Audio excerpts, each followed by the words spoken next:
বিশ্বের বৃহত্তম এক ভয়ঙ্কর লিফট।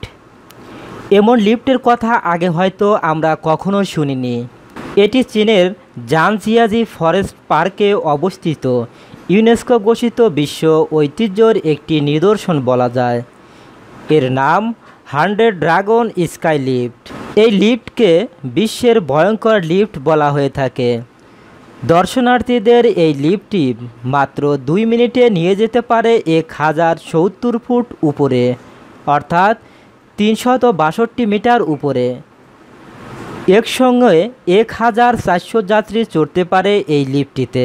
চীনের সংবাদপত্র পিপলস ডেইলি অনলাইন বলেছে, ভয়ঙ্কর এই লিফটটি নির্মাণে চীনা সরকার ব্যয় করেছে 120 মিলিয়ন ইউএন, অর্থাৎ 13 মিলিয়ন ইউরো।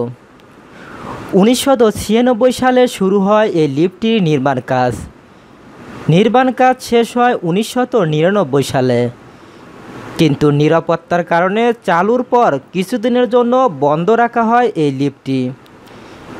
এরপর 2013 সালে জনস্বার্থে লিফটটি আবারও খুলে দেওয়া হয়েছে। 3টি বিভাগে গিনেস বুকে নাম উঠেছে 100 ড্রাগন স্কাই নামক এই লিফটটির।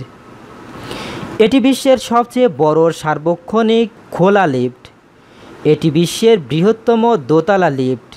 এটি বিশ্বের সবচেয়ে দ্রুতগামী লিফট। ধন্যবাদ এতক্ষণ আমাদের সাথে থাকার জন্য। নিত্য নতুন আপডেট খবর পেতে আমাদের চ্যানেলটি সাবস্ক্রাইব করুন।